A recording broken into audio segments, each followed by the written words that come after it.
Welcome to another semester of the workshop in the history of material texts. Welcome back to many of you I can see.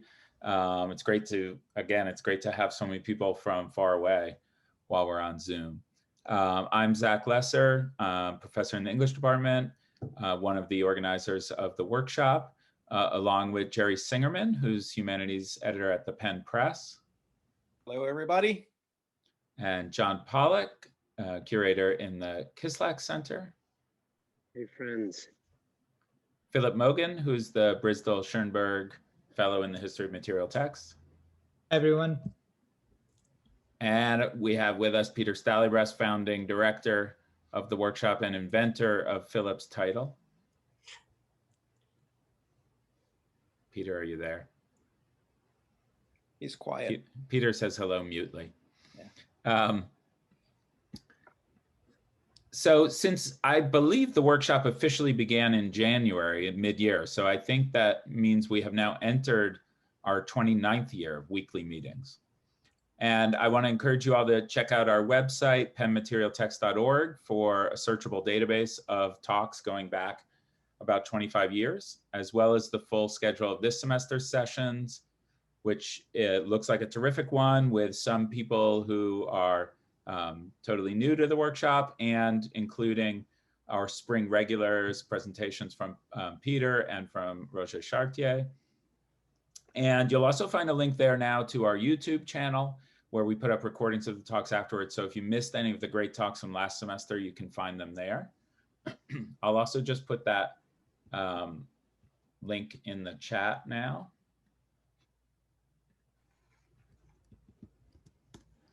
And on the website, you can also find our listserv sign up, which I'll also put in the chat now. If you'd like to, if for some reason you're not on our listserv and you'd like to get the weekly emails that announce the coming talk and give you the Zoom link, that you won't get deluged with emails. It's generally just once or twice a week as a reminder. And in case you haven't joined us before, at the end of our talk tonight, we'll have plenty of time for discussion. So we ask that you use the raise hand function, which you should find if you open the participants panel. You should see the icon at the bottom of that panel, the little blue hand. And if you click that button, you'll pop to the top of my list, and I can quickly see who's in line to speak, and it helps to moderate the discussion most easily. But if for some reason that doesn't work for you, or you don't see it there, you can also put questions in the chat, or you could just wave your arms furiously and I'll try to spot you. So it's wonderful to open this semester with an old friend of the workshop, Leah Price, who's spoken twice before. So the website database informs me. First on October 29th, 2001, on the size of the novel. And then again, uncannily, on October 29th, but in 2008, on It Narratives and Circulating Books. And at those times she was at Harvard. Now she's Henry Rutgers Distinguished Professor of English at Rutgers, where she created and serves as director for the Rutgers Initiative for the book. Her list of publications and accolades is genuinely too long to go through, so I won't try to touch on everything. As I was reviewing her body of work for today, I was struck by something in the description of her first book, which with academic books, one assumes is written by the author. And this book was important to me as I was revising my dissertation into my first book. And the opening line of the description says, "The anthology and the rise of the novel brings together two traditionally antagonistic fields, book history and narrative theory, to challenge established theories of the rise of the novel." And I think that's not a sentence that graduate students or early career scholars right now would recognize in the same way that it was relevant to me back then. And that is a testament to the importance and impact of her work in the field, combining hardcore book history and bibliographic analysis with narratology, literary theory, and literary criticism.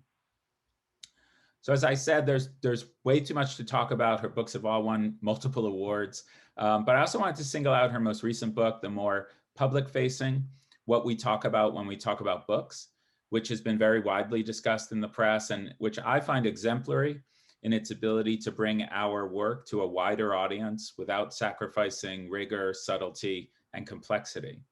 And here, Leah brings her period expertise in Victorian studies to bear on recent discussions of the death of the book, the death of reading, the death of attention spans, and so on, contextualizing them in the long history of debates over the value, benefits, or hazards of reading print. It's a topic she addressed in a different way on how to do things with books in Victorian Britain, which explores everything people did with books that wasn't reading and how we came to think that those other things were worse. And in praising the new book in The New Yorker, Dan Chasen wrote, her extraordinary grasp of every development in book history, from an incunabula to beach reads, monasteries to bookmobiles, suggests that a love of printed matter need not be a form of nostalgia. I think that's a nice motto for the work that's been presented in this workshop over the past 29 years too. So please join me in welcoming Leah Price. Great. Thank you so much for that lovely introduction, Zach. And thanks also to Philip and Jerry and John and Peter for the re-invitation. It's nice to think that a love of the material text workshop also need not be a form of nostalgia, even if seeing the various bookshelves behind you makes me nostalgic for an actual room. I'm going to start sharing, so maybe you can let me know in a minute. Can you, great, first slide, excellent, great. And just before I start, I have put a shameless plug in the chat box, along with Zach's plug for the material text mailing list. I've put a plug for the mailing list of the Rutgers book initiative, which will, I hope, be hosting in-person events as of next fall. So any Philadelphia area people who are willing to trek to central New Jersey, we would especially love to have you on the mailing list. So reading from home, I'm going to try to talk today about what it means to cohabit with books, and specifically what it means for live-in servants in the period in which I work in 19th century Britain to cohabit with their master's books. Although I happen to be a Victorianist, the time and place on which I work is only one of many times and places in which any household that contained a dedicated, that was rich enough to contain a dedicated bookcase would also have been very likely to contain at least one servant. And one thing that I'd love to talk about or to hear you all on in the question period is how far the claims that I'm going to be making are specific to this time and this place, and how far you think they would need to be adjusted to the times and places on which you work. So bookshelves and servants often found together.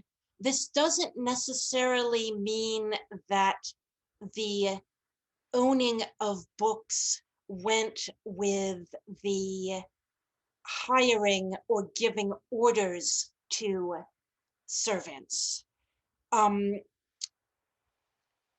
Because the owning of books in this time and place, as at many other times and places, tended to be associated with male householders, and the giving of orders to servants tended to be delegated to female members of the household, a wife, a daughter, a landlady. But it does make servants, domestic servants, one of the largest occupational groups in 19th century Britain, who regularly came into contact with a critical mass of printed books. And the project of which this forms a first installment, which is why I'm especially eager for your feedback on it, tries to ask how recognizing the paradigmatic reader as a master of servants would affect the Victorian book's relation to abstraction, to autonomy, and to novelty.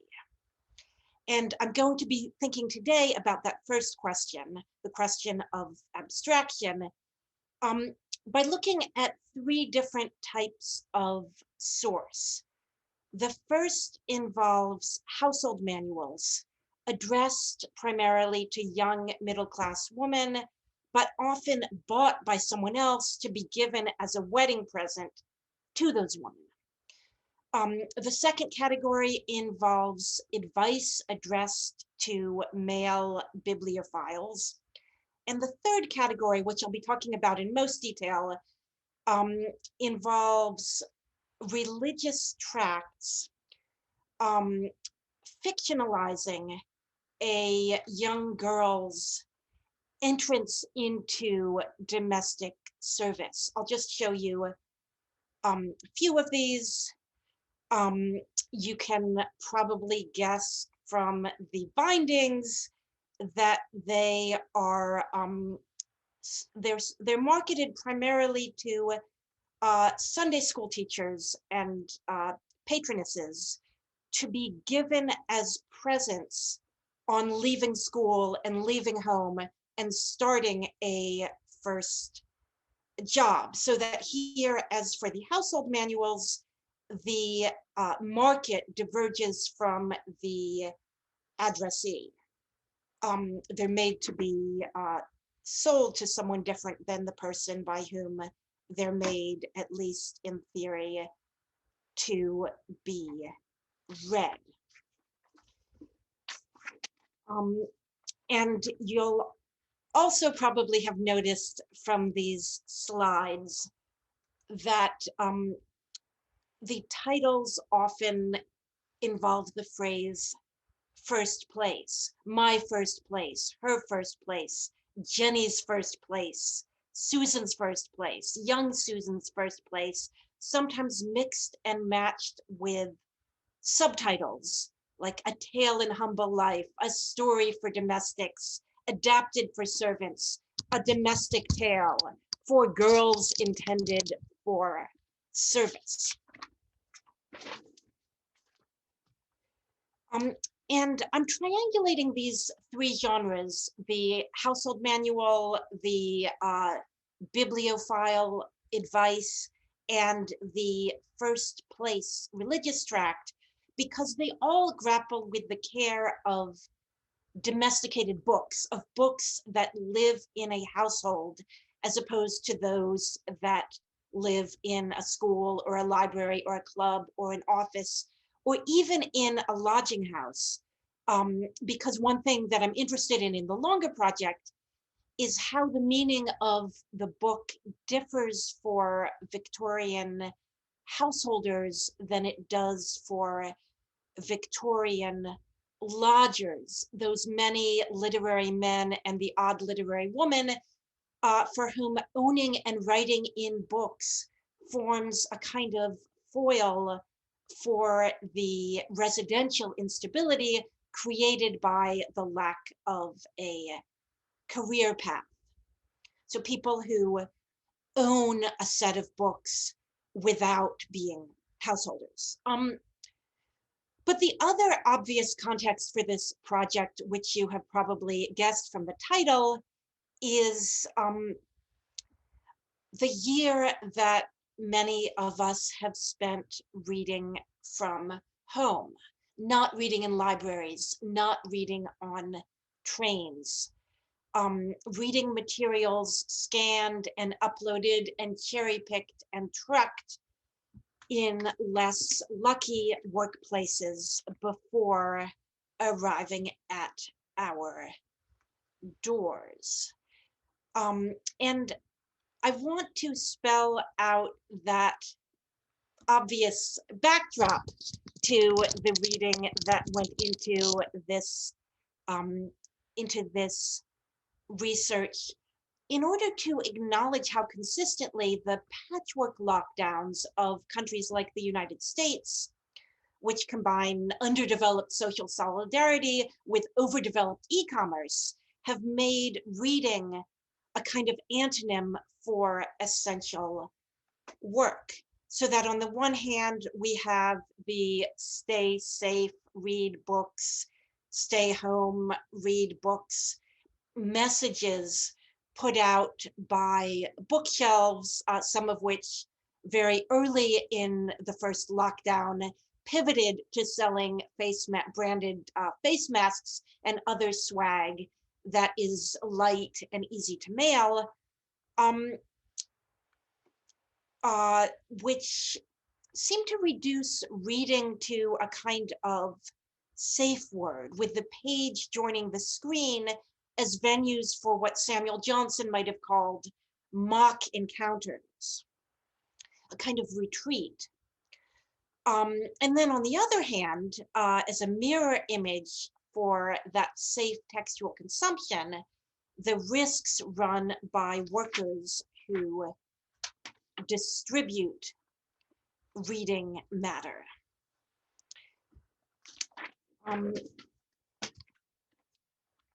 So that's just a backdrop to this research that I hope we can talk about more in the discussion period.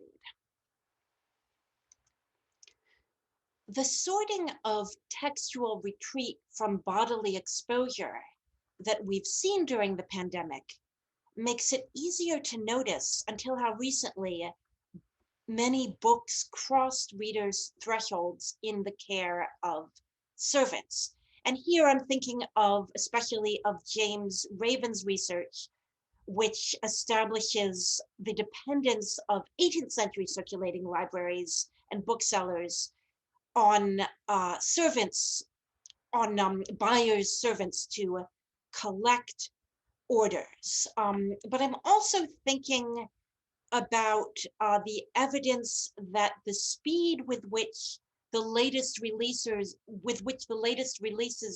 reached readers could sometimes be proportional to the number of servants who were available to quickly transmit that content.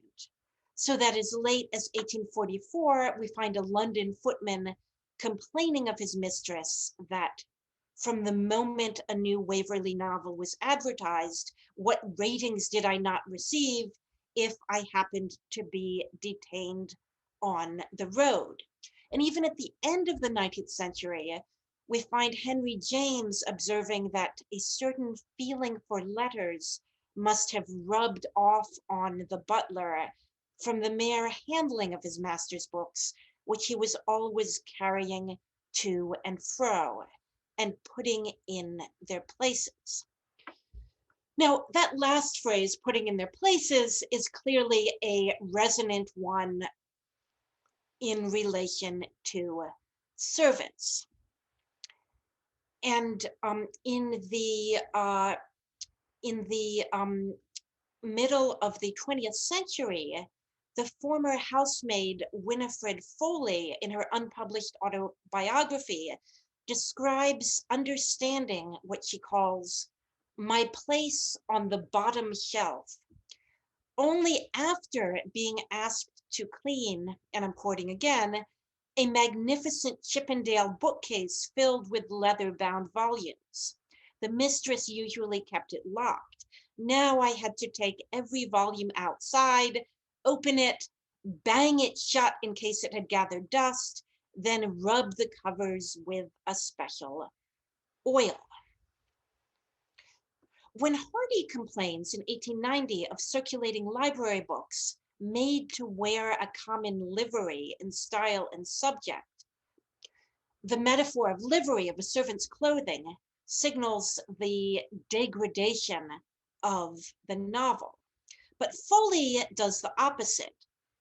Her autobiography dehumanizes servants by comparing them to books, to the books on the bottom shelf. So here, the book figures not as a means to upward mobility, reading as the first step to a higher social status, but rather as a kind of knickknack whose inertness matches the stasis of the social order. Now, if we think of the book as a good, a valuable to be accessed, then the book itself becomes less salient than the lock, which could just as easily be protecting the brandy in a tantalus or the sugar in a cellaret, which is this kind of proto-Amazon locker that would let you keep the sugar and the tea and so forth ready to hand, but not available to those members of the household who did not have keys.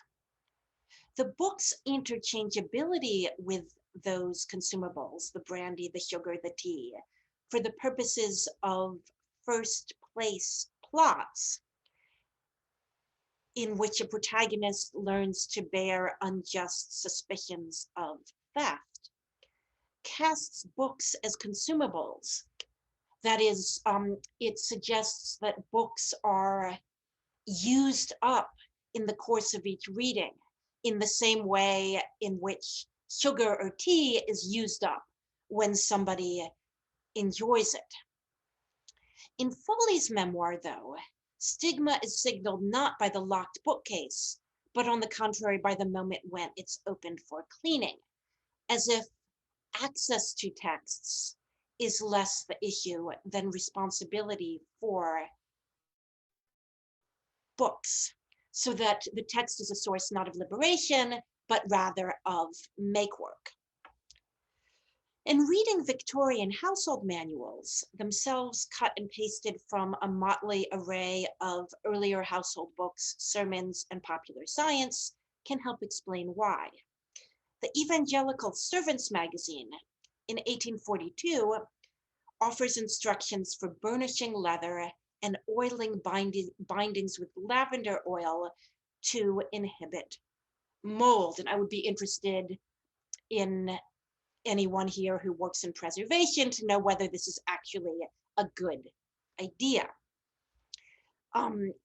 Here is yet another first place tract in which the frontispiece provides both an image of the kind of leisure that a servant does not have, the piano playing, the book reading, but also an image of two of the pieces of genteel furniture that intimidate the country girl arriving in this fancier household who's afraid of damaging these expensive goods.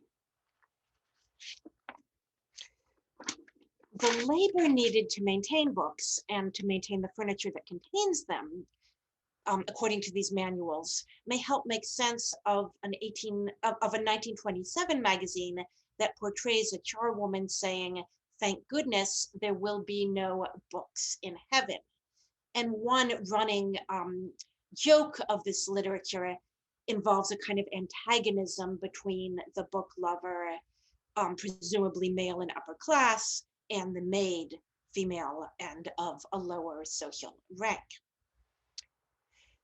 If we extend our gaze from books themselves to the lighting that makes them usable, then reading begins to appear even more labor intensive. In the 1850s, the Servants magazine enlivens candle snuffing tips with a history of wax production, lifted pretty much verbatim from an encyclopedia, as well as hacks for keeping candles and writing paper dry in the storeroom. Household manuals tailor equivalent advice to each group of servants, beginning with the stillroom maid, for whom the Complete Servant in 1825 outlines the best weather for making candles and the right place to store them. The Footman's Directory in addressed to readers whose perquisites include the resale of candle ends, devotes 5 pages each to tips for trimming lamps and cleaning candles, ornamented once again with a timeline of successive lighting methods. And the interesting thing about these historical factoids, which I have no evidence anyone ever read, is how consistently they encourage the servant to situate herself within a narrative of modernization. They're always emphasizing how much easier lighting is today than it was for the Egyptians or the Hebrews or whoever is being invoked. Yet their triumphalism remains as silent as later utility companies' brochures, which promise that clean gas will enable newfangled lady helps to replace the maids who had to undo the dirt left by older forms of lighting, on innovations that made reading more labor intensive for workers behind the scenes. So that around the turn of the century, when argand lamps gave rise to specialized rooms in great houses, were even more specialized lamp and candle men, in the account of one early 20th century mistress, polished and scraped the wax off the candelabra, cut wicks, poured paraffin oil and unblackened glass chimneys, turning wicks up or down, snuffing candles, and de-waxing extinguishers. There doesn't seem to be a lot of consistent progressive labor saving going on here, but simply the distancing of the labor of lighting from the end user.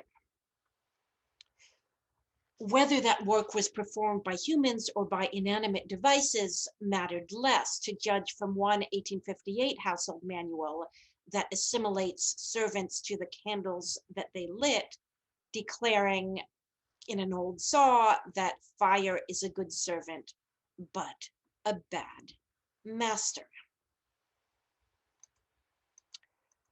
Whether books are the province of masters or of servants determines, by and large, whether they're treated as pages or as paper. The 1850 household manual that pairs instructions for lamp and candlestick cleaning with a warning about the value of property destroyed by the dangerous and dreadful practice of reading in bed, which is of course a traditional, long-standing worry about romance reading, and not just for servants, locates the danger of reading in flammable substances rather than inflammatory ideas. But overlapping concerns about morals, fire damage, and wasted time remain tangled together in later recommendations against extending new gas supplies and then new electric lines to servants' bedrooms. So that as late as 1912, we find a guide called Electricity for Everyone, acknowledging that installing electric light in servants' bedrooms reduces fire risk, but concluding that on balance, the disadvantages of electrifying servants' bedrooms outweigh the benefits, because electric light, and I quote, would encourage reading there and consequent long hour burning. Servants are apt to learn a little electrical engineering, just sufficient to be able to change the low for high candle power lamps from other parts of the house. So the suspicion that servants are taking the are reselling the candle ends before they're really burnt down just gets replaced by the fear that they're taking the light bulbs from the wrong part of the house and swapping out the weak bulbs. A compromise, according to this manual, lay in lighting the servants' bedrooms with fixtures, and I quote, so wired that they can be controlled by a switch in the dressing room or similar place, so that the consumer can extinguish the lights when he goes to bed himself. Only the jocular tone of apt to learn a little electrical engineering banishes servants from the everyone of the title, electricity for everyone. These manuals interest me. That is, the question of illumination specifically interests me because book historians currently tend to understand our field to intersect with eco-criticism or with environmental history at the moment of production.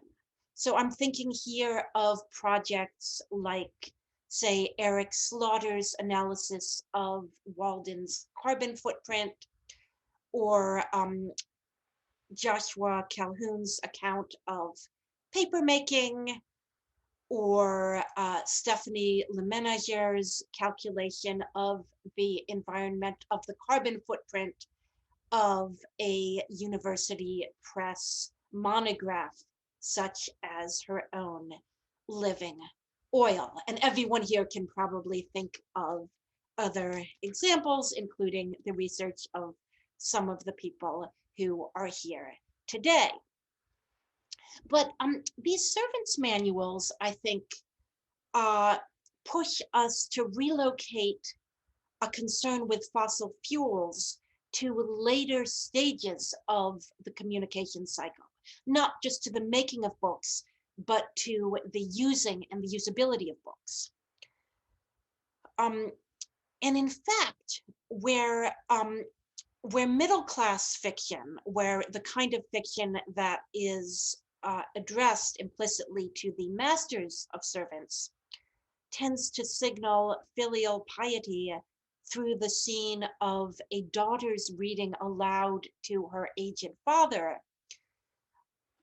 the religious tracts that I'm looking at, these first place stories, just as often show the labor of illumination that lies behind silent reading, as when in an 1847 story, the father of a girl who has left home for service struggles to make out the dim print of a book with his aging eyes, wondering, and I quote, why the candle waxed dim, and then remembering that the hand which trimmed it was away, and another's sighed heavily and pored again over the book without, however, brightening the light or calling to the little serving maiden who's replaced the daughter who's gone out to service, to do it for him.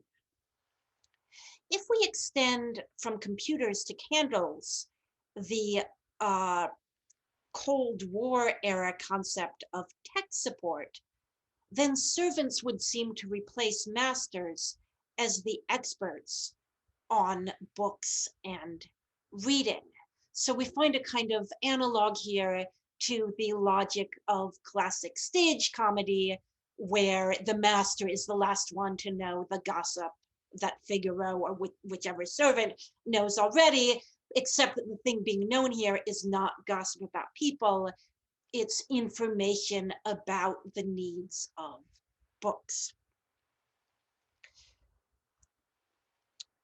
In the process, these household manuals provide analytical tools that critics of genre might usefully recycle.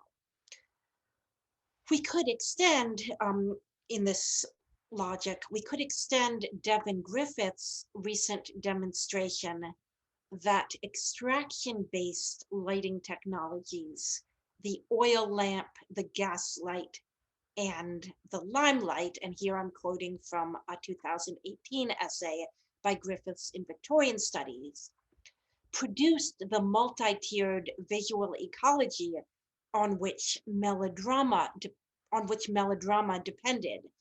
And here I'm suggesting we could extend that kind of taxonomy from performance to reading, to ask how forms of illumination might distinguish the railway novel from the sofa table album, or the tracts read in the kitchen by the light of a tallow candle from the polite literature read by a wax candle in the parlor.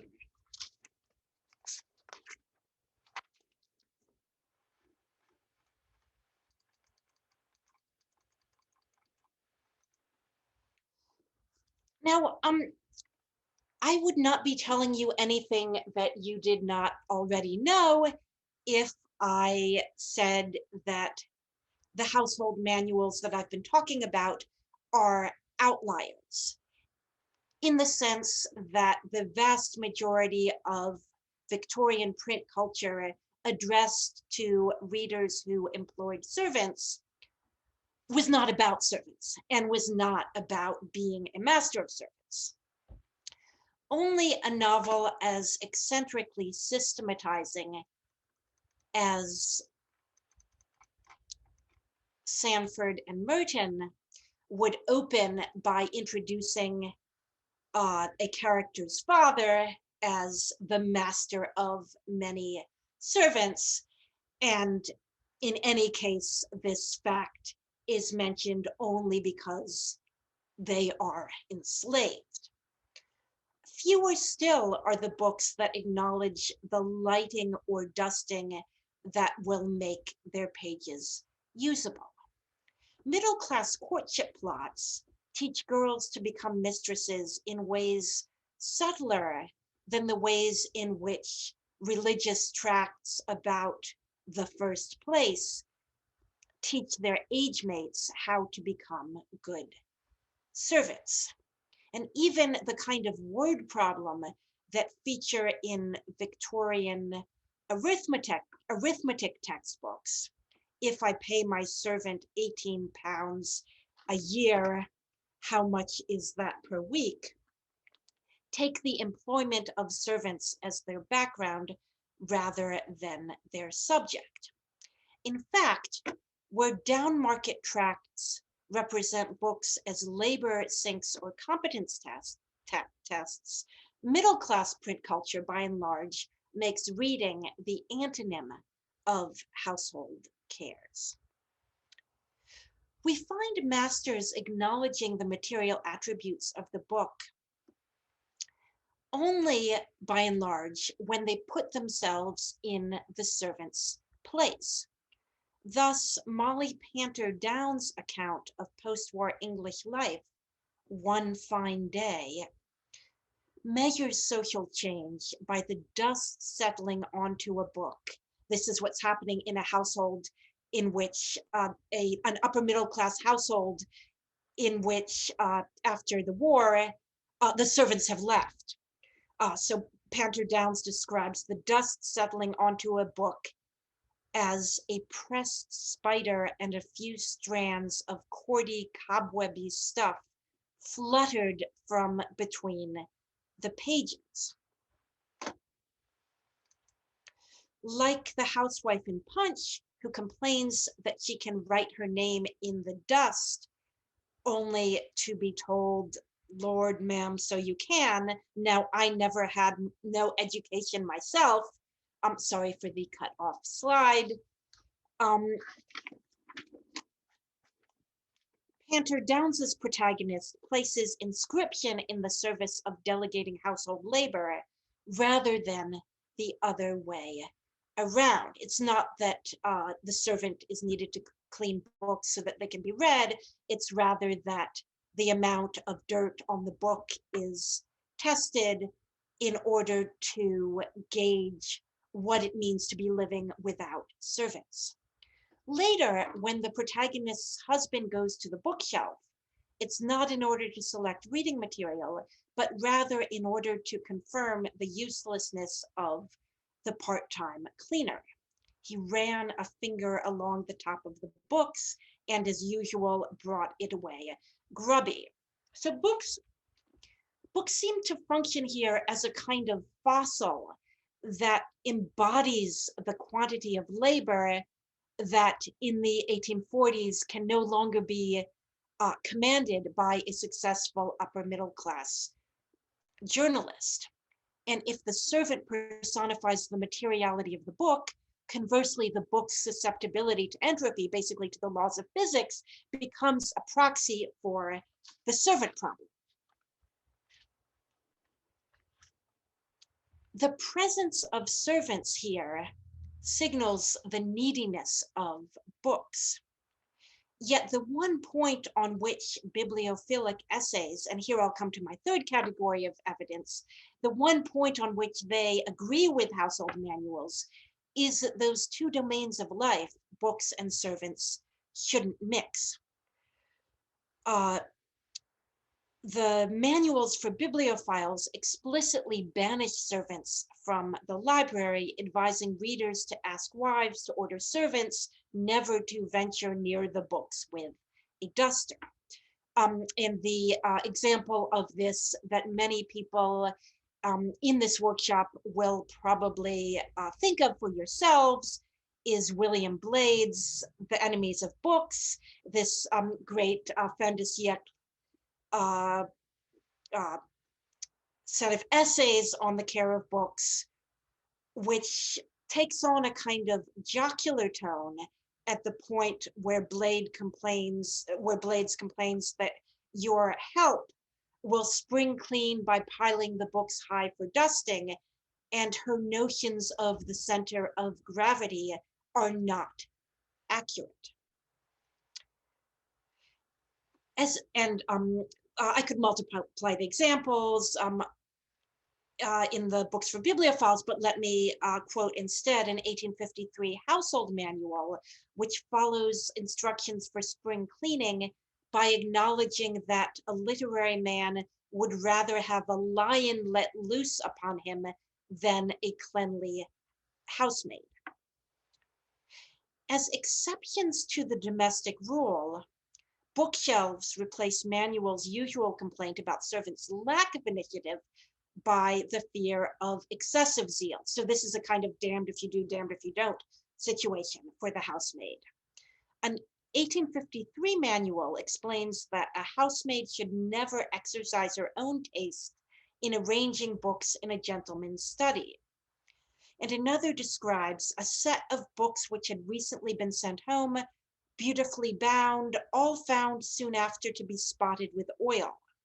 It was discovered that the housemaid, wishing to make everything look bright in the drawing room for expected company, had washed the table over with oil, and after very slight rubbing had exercised her taste, there's that phrase again, by putting all the best bound books round in a circle upon it.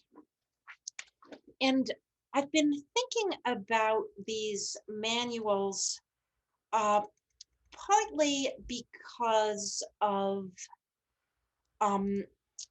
the tweet by a tweet that went viral from a librarian in Suffolk who complained at the end of the first UK lockdown about a cleaner putting the books back in size order.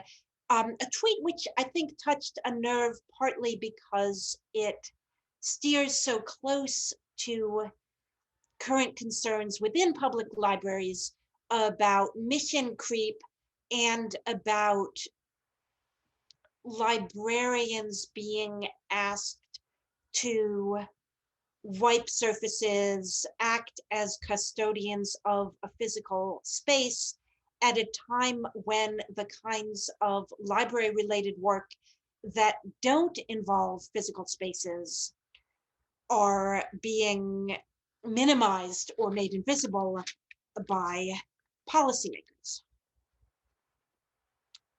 Tacked onto the 1853 manual's warning against moving the books is a caveat. Let it be remembered, however, that this is perhaps the only case in which it is better to dust round a movable article than to dust under it. So the gentleman's study appears here as a kind of exceptional space, with the servant marking its borders. No surprise that Cartesian dualism would map the distinction between ideas and things onto the master-servant pair. But only once the decline of domestic service converges with the rise of university English departments can Andrew Lang's characterization of the book collector as a kind of handmaid of critical science reduce the critic's mastery to metaphor. And I don't want to talk about this metaphor in detail because it's something that I've thought about in an earlier book in 2012. But I'll just say here that an idealist model of the text has the kind of unintended effect of bracketing bookmen with female servants as anachronisms, as the last materialists left standing. So let me wrap up by thinking about a scene that occurs in the radical writer Margaret Harkness's 1889 survey of toilers in London. Harkness is writing here under the pseudonym John Law, and Harkness describes a lady taking her little servant to see the city, a little servant who's from the country, taking her servant to see the city on her day out. When the child reached the National Gallery, and of course the fact that Harkness refers to the servant as a child is a very politically loaded choice. When the child reached the National Gallery, her eyes remained fixed on the floors, and she did not look at the pictures. "My, how these here floors must make someone's arms ache," she said. "It would kill me to scrub them entirely." So this is a lovely vignette for many reasons, but one is that the maid who looks in the wrong place seems to see deeper than ordinary viewers. The maid is the one who extrapolates from the art on display to what lies beneath it. More specifically, the maid rejects the identity that is being philanthropically offered to her by the Bohemian mistress, that is the opportunity to temporarily inhabit the position of a leisured viewer, to identify instead with the unknown someone whose imagined arms upstage the bodies that are actually represented in the portraits. The female intellectual pities the maid, comically unable to see higher things in her off hours, as vehemently as female evangelicals condemn the maid who interrupts her sweeping to read a coffee table book. The maid's downward glance, that glance at the floor, I want to suggest in conclusion, might help rebalance a field that's traditionally been skewed toward the socioeconomic diversity of the labor involved in producing books, at the expense of the labor needed to keep them legible and usable. And the field, I mean, of course, is bibliography, because in making the product evidence of a process,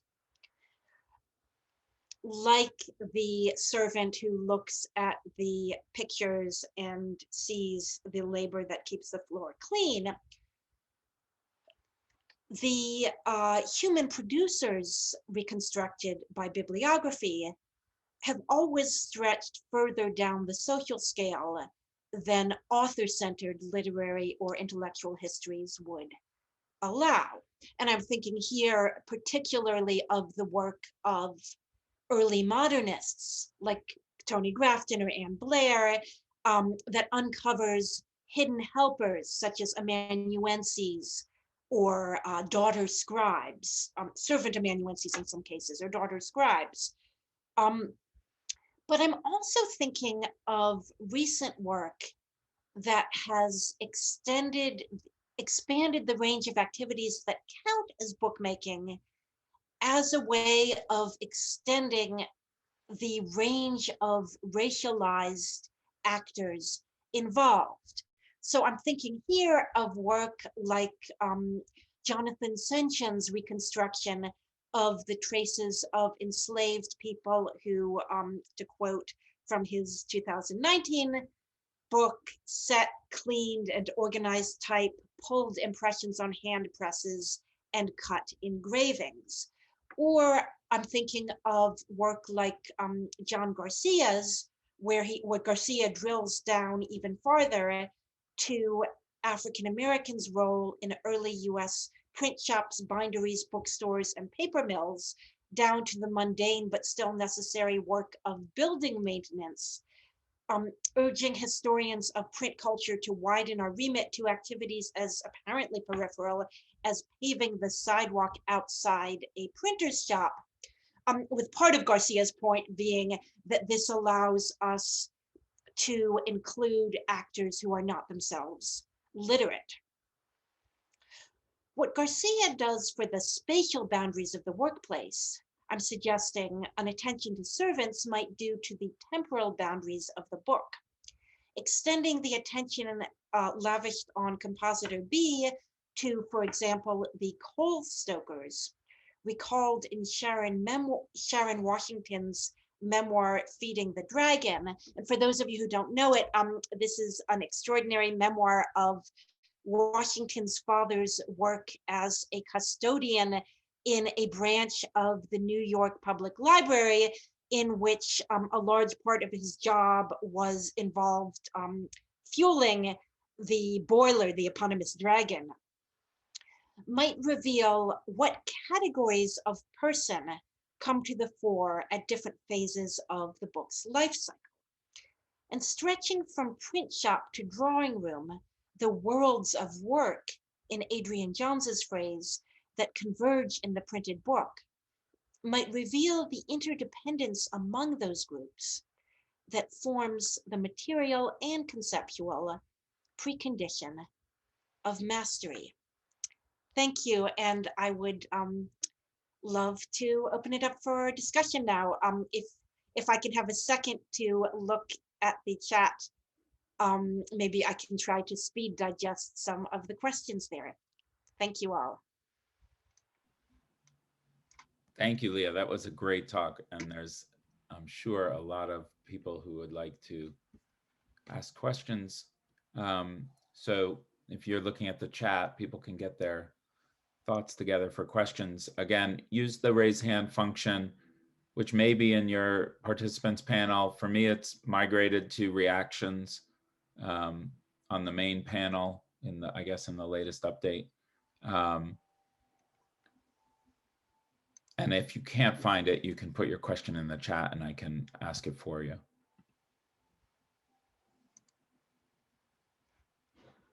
Let me see. Liliana. Thank you so much. And thank you, Leah. You have given us a lot of material. And it seems to me that there are three interlocking stories that you have told us primarily, among others. One is the male book owner and the female servant's relationship to the books, the caring or non-caring. Secondly, the male reader and the female servant reading or not reading relationship to the book. And thirdly, the power relationship between the master and the servant played out around with the object of the book. And you have done it in two ways. One is giving us a specific picture in time, but secondly, also indicating that there is a chronology that you want to tell, something that may have changed from the mid-19th century to the end of the 19th century. And I wonder whether you would consider a novel that was written around 1931 as a final point of your argument that could reflect back. And I'm thinking of Elias Canetti's the Blendung or Autodafé, because there you have precisely the scholar who is enamored with his book, hiring a servant who dresses separately and with gloves to touch the books. And then sexuality comes in, something that you carefully have bracketed out in your narrative right now, but it turns the master-servant relationship topsy-turvy. And at the end, you have also, before it goes up in flames, the book as a simply economic object to make money with. And that is something that you have bracketed out, but it becomes more and more important. The caring for the leather binding is not just the caring for a book I want to read, but for an investment. No, that's a great question, and Canetti is, in fact, a great endpoint for the strand involving the servants, the women's, in some cases the landladies, the person of a lower rank's hostility toward the book, sometimes framed, to come back to your point about sexuality, as a kind of jealousy. The book or the wife, the book, it's them or me. This is a theme that we see a lot in Gissing's short stories, where often the power dynamic between the literary man and his landlady is vehicled through the question of whether he can read in her presence, whether, as it were, Three's company with the book making a third, but also, yeah, the question of servants as biblioclasts, as book burners, or in other cases, coming back to your point about value, book destroyers. So yes, thank you. I think Louise had her hand up.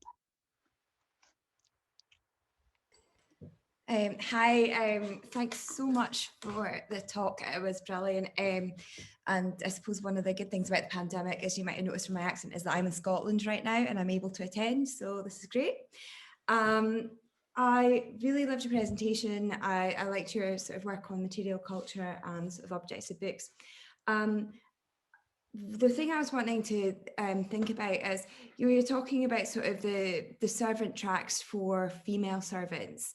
I find that there's a weird connection between footmen in the late 18th century and early 19th century, particularly with William Dodsley, who had this weird transition from footman to publisher, most famously with Samuel Johnson's dictionary. So I was wondering, my question is about in the sort of tracks for women, what is the emphasis? I know you're looking at material culture of the book, but what is the emphasis on literacy? Does it say what they should be reading other than the books that they've been given? Does it say that they should be reading something else? And I also had just had, so that's the main question, and sorry, this is really garbled, but it is 11 p.m. And my second point was there's a really great, I don't know if you'd, I know this is an early part of the project, so it might be helpful, but there's a really great anecdote about the rise of spiritualism, and where servants would be cleaning the books and seeing the Greek written on the books and then convincing people that they were mediums and able to suddenly speak ancient Greek, but it's because they were cleaning the books. Christine Ferguson writes about this in Determined Spirits, but I just think that's a great anecdote, and I will shut up now. Thanks so much. Oh, that's fantastic. Thank you so much for that. And you are unbelievably coherent for someone at 11 in the evening or any time. In terms of what the tracts recommend people to read, can go back to one slide of a kitchen library. The problem with putting much weight on these is that advertisements of this kind, which are often bound in with tracts for servants, are not consistently different from the advertisements bound in with other books of a similar price range. And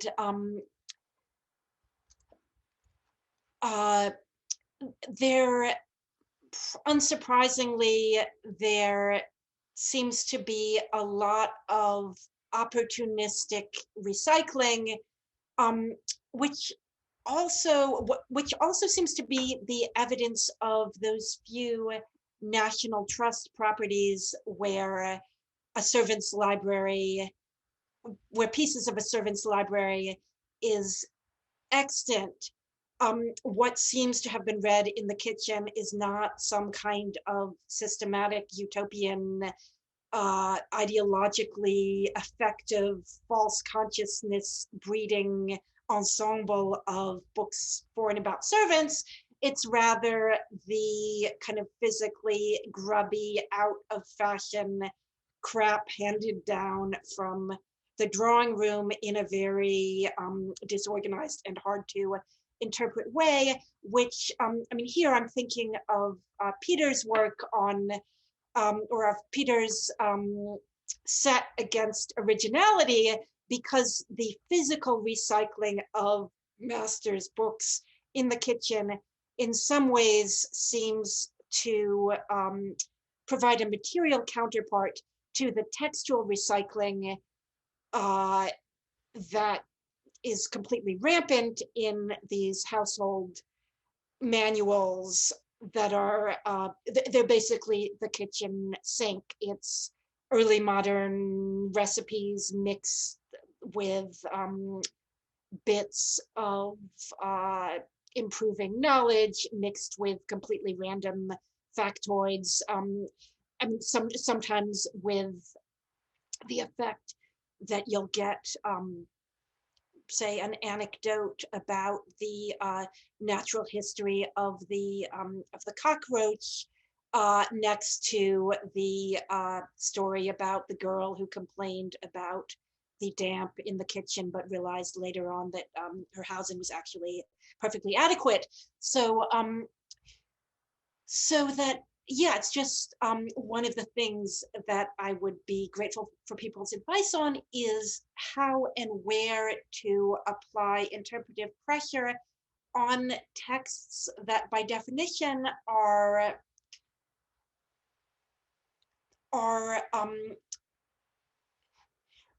being reused, and in particular often are being recycled across the ideological divide created by the evangelical movement. That is, the framing of these manuals tends to be of a kind of Hannah More variety. The works of Sarah Trimmer keep getting reprinted and excerpted in these books well into the end of the century, and yet they're also including bits of factual information from kinds of penny cyclopedia that seem to be more associated with the diffusion of useful knowledge. And then there are also bits of practical advice that come from the 18th century and beyond. So it's hard to know how to relate an argument about the marketing and circulating of these texts, which is very top down because they're made to be given by the gentry to their inferiors, on the one hand, with the actual content, the verbal content. Yeah. Why don't we go to, I think Joseph Howley was next, and then Bianca Calabresi. Thank you, Zach. Thank you so much, Leah. This is a great paper. It's nice to see you. I study a slave society, so I think that what mastery means in the stuff I study and stuff you study is maybe a little different. But I was wondering if you could say a little bit more about the relationship between two dynamics, which I see sort of latent in what you were talking about. One is the extent to which a master does and does not know what is going on with his servants, either in their minds or in the spaces that they spend time in exclusively, or when he's not in the room, and the extent to which he does or does not know the things that are actually in his library.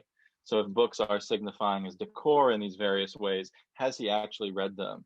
And so there's sort of mastery over people's sentiments and actions, mastery over the library, and then that loop seems like it sort of closes at the far end of the table, so to speak, with the possibility that the servants might be reading the books unsupervised. So I don't know if that makes sense in the context you're talking about, but it was suggested to me by the things you were discussing. So thank you. Thank you, and thank you for that vision of extreme cuteness, which is much more interesting than anything any of the rest of us can say. And for what it's worth, I have been thinking a lot in this project about your work, particularly with relation to questions of reading aloud and dictation, because reading or being read to seems to be one of those activities that in this period can pivot, can flip, depending on whether it's the master reading family prayers with the servant sitting there and being read to, on the one hand, or on the other hand, it's the master relaxing in bed while the servant does the human audiobook thing. And your point about read and unread books, I think, is especially salient in these manuals in relation to Bibles, where there is often a discussion of the right amount of use for a Bible, that it shouldn't be too dirty, but it also shouldn't be too clean. And yet when good characters, when exemplary characters are shown in these tracts handling books, it's often with an eye to wiping away the traces of their own bodies. So that there's one account of a servant being given a Bible, shedding a tear of joy at this gift, and then carefully wiping the tear off of the wash leather, so that even the material is specified. So leave no trace.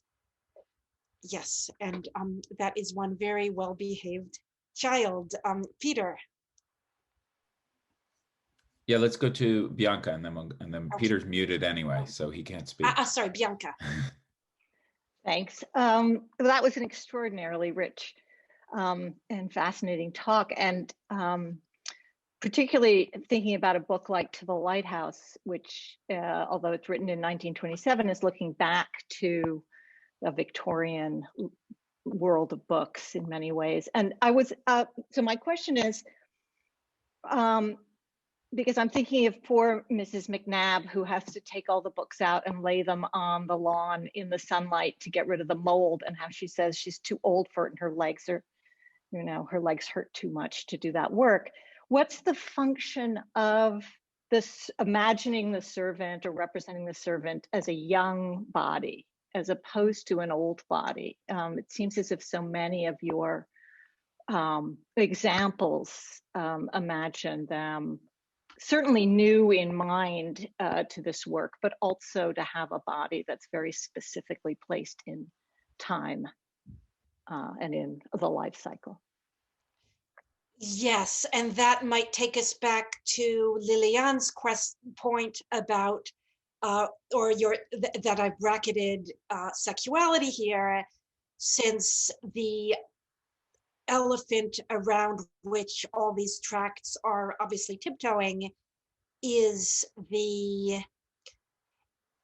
possibility of the going to work in the first place plot becoming the seduction plot, which is very carefully kept out of their pages. But yeah, on Mrs. McNabb, I mean, the person who has written brilliantly about Virginia Woolf and servants is Alison Light. It's an amazing book.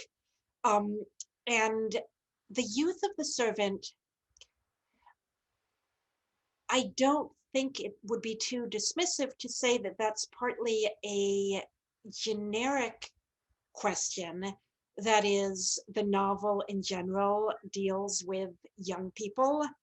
Whether it's Pamela or Clarissa, we still have the years between 16 and 23 being the most important of a young person's life.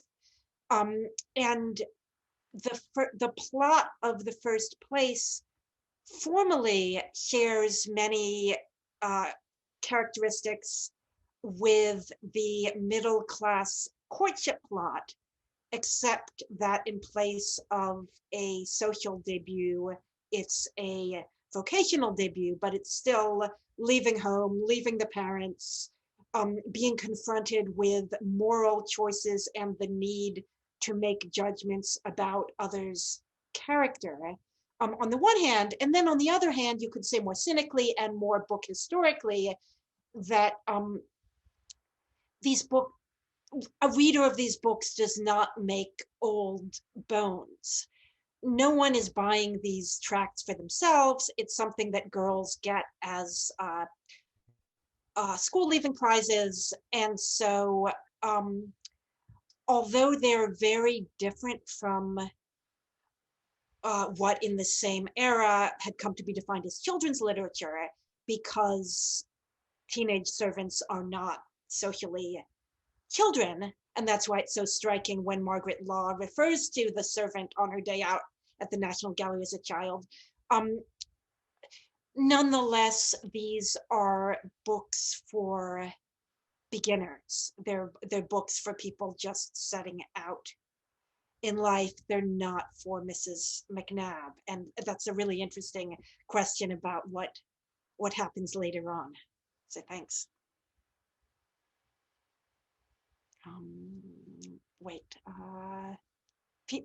Is it Peter's Yes. turn? Peter, Okay. go ahead, and then Eleanor Shevlin. Okay, thanks very much. It was a wonderful talk.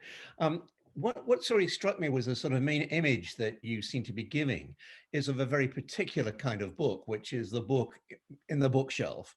And I'm just wondering about a kind of different history of interaction, both of male and female servants over a longer history where work is part of what they need to be doing. I mean, someone like Benjamin Franklin, who's an apprentice and also a servant, you know, basically he's the servant to his brother, which is what an apprentice is, but it's part of his job is to sell things, to be literate, amongst other things. He needs to be literate for what he's doing. But I'm wondering to what extent your things like cookbooks, and when you think about, you know, a servant, to what extent Victorian servants are expected to at least understand something about cookbooks, which may come from the mistress of the house rather than the master of the house, and to what extent they're expected to make up shopping lists, read shopping lists, which aren't quite the same thing. As you know, it's very specific what you were doing, which is great, which is about the actual book, you know, on the bookshelf, as opposed to these sort of more practical books that you might actually sometimes be expected to read or be able to have some interaction with. Yeah, that's a great way of expanding this outward. And yeah, the servant as a helper with writing, in some ways, that's the mirror image of the point that Liliane started us out with, about the servant as an enemy of, or is the servant looking up to reading and writing? Is the servant an enemy of reading and writing? Is the servant a hazard to reading and writing? You know, I'll just point there again to Anne Blair's work, well, which you know better than I do, on hidden helpers, including the amanuensis as a servant. My own sense is that there's much less, that the lines are much more sharply drawn in these Victorian households than in an early modern household. And that the servant is perceived more as an impediment to scholarly work than as an aid to scholarly work. Whether that's actually the case, yeah, it's a good question. But I was thinking slightly less of scholarly work than actually things like shopping. I mean, very practical things like actually drawing up a shopping list, how you might make use, as one might today, of a recipe, you know, reading a recipe to make your shopping list. Yes, and one of the manuals, which is easy to remember because its author is named Kitchener, says very definitively, never hire a servant who cannot read and write. But yes, I think your point about forms of evidence is well taken, because presumably the kinds of traces left in various kinds of ephemera, or indeed in thinking of the printed book in cookbooks, would provide, I think you're absolutely right, a richer set of evidence for how, for the range of kinds of instrumental literacy that servants might have used, which would be richer and more contradictory than the manuals, which tend to, when they talk about literacy, it tends to be either as a proxy for respectability, that is, if your parents sent you to school, that says something about the kind of family you come from, or bookkeeping, so a kind of a manuscript book as a kind of system of checks and balances against certain kinds of fraud in buying and reselling groceries. So yeah, thank you for that, Peter. Eleanor.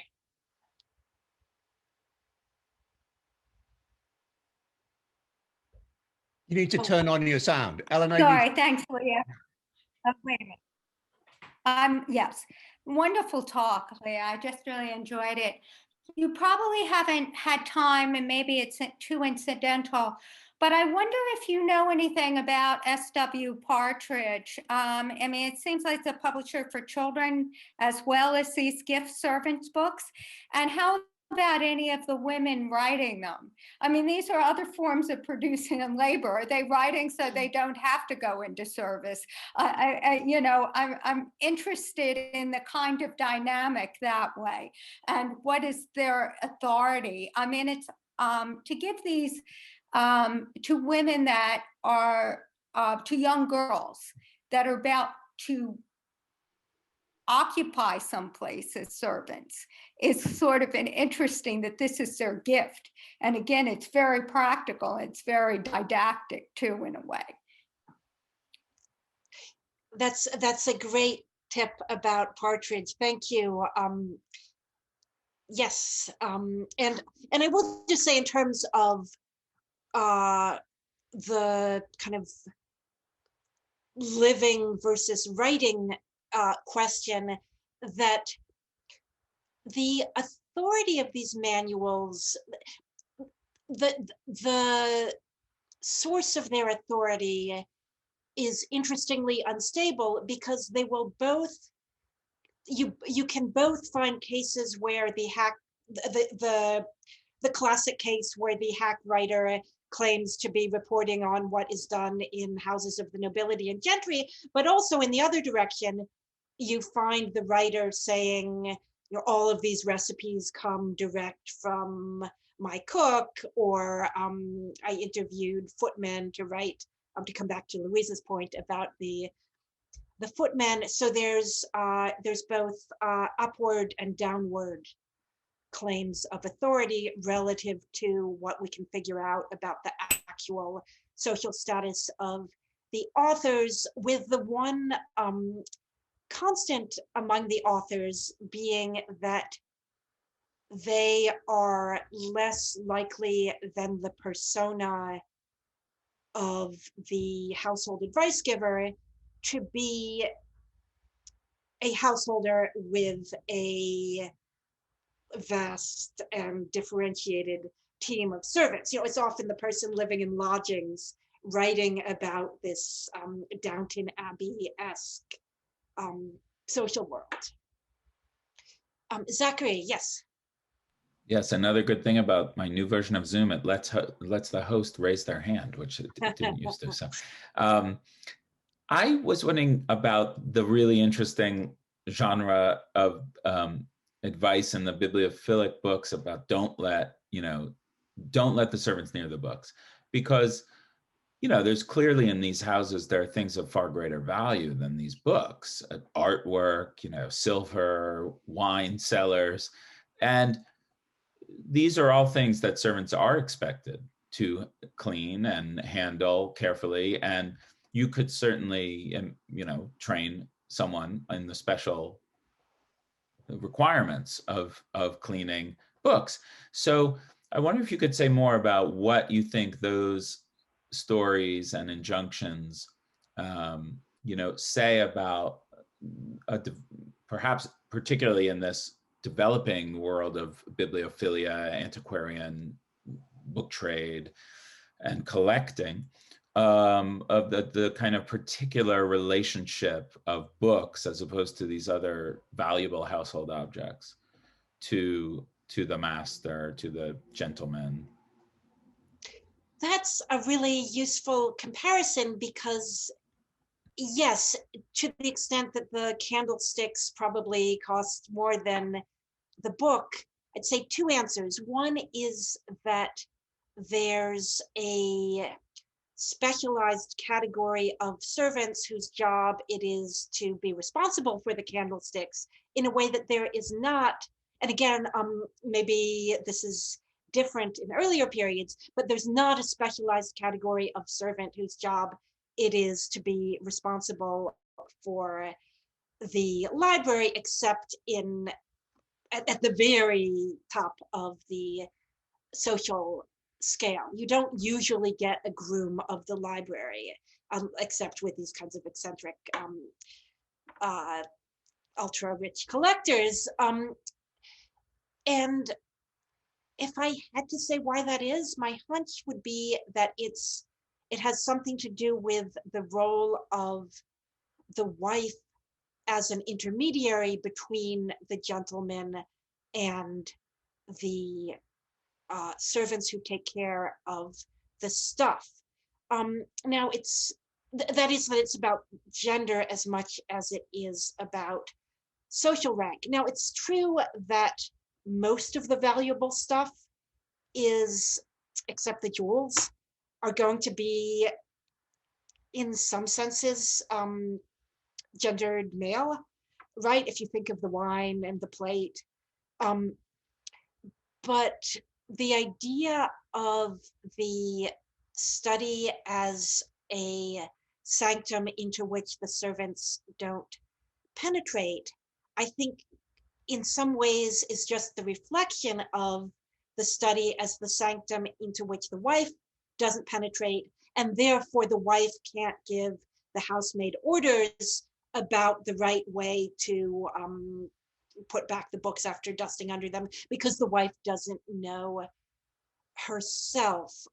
So yeah, gender may be trumping social rank, but also, I mean, I think your point about the respective value of these categories of object might point to the ways in which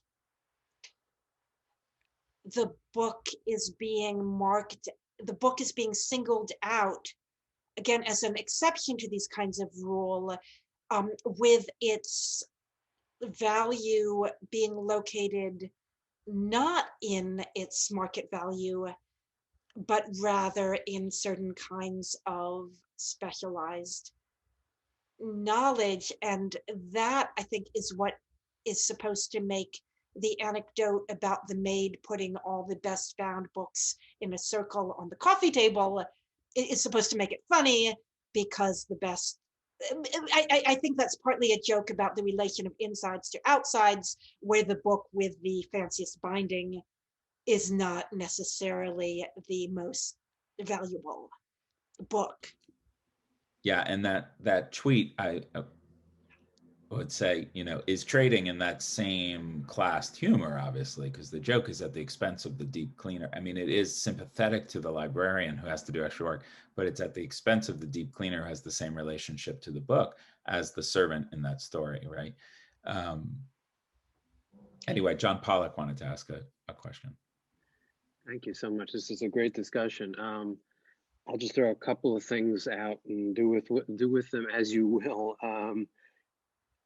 This is like a ridiculous social history question. Has anybody ever done any studies of book owning among servants in Victorian England? And how would we even do that?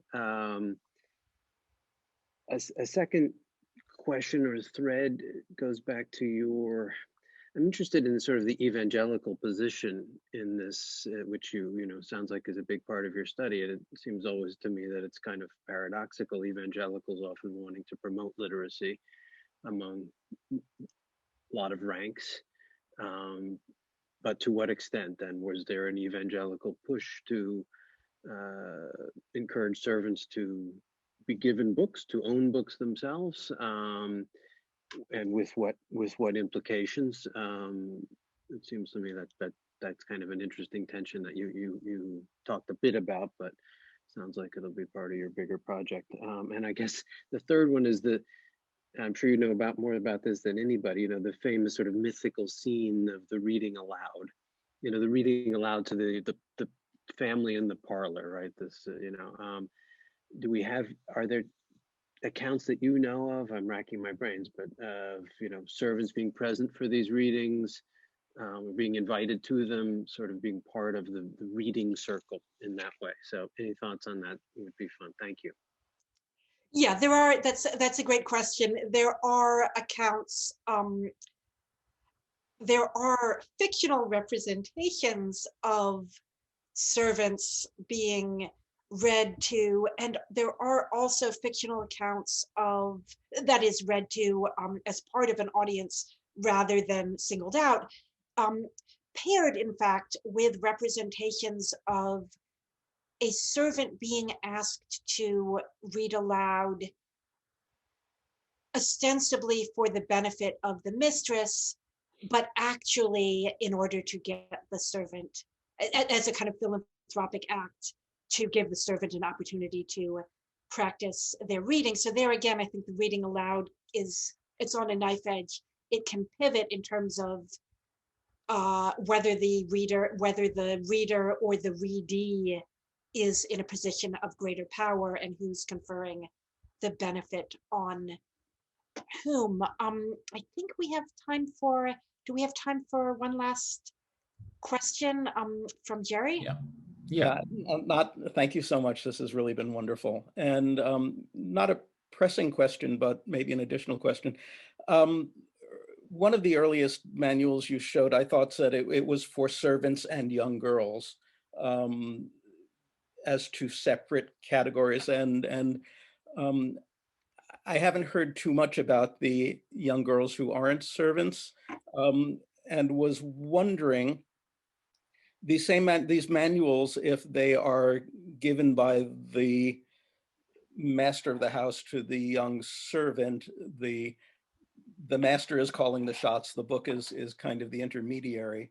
Would it have been the case that a housewife of the lower orders who would not have servants would have had a how-to manual? Would it have been the same book?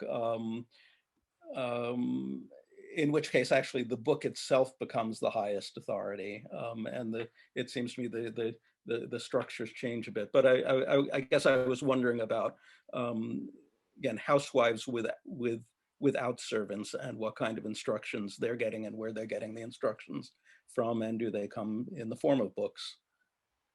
Yes, and there too, there's a lot of recycling such that in the practical portion of these manuals, there is real overlap between the advice being given to servants about, for example, storing candles, and the advice being given to masters about that very same thing. The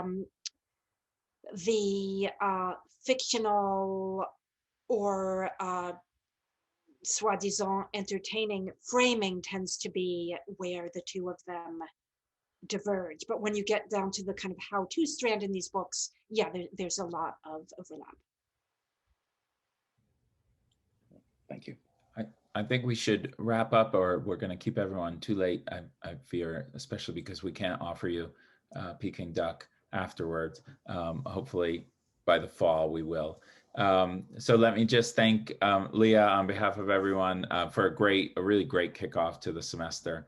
And I hope to see all of you all back next week, and do add yourself to the listserv if you haven't yet. It's a great spring lineup started off tonight. So thank you all.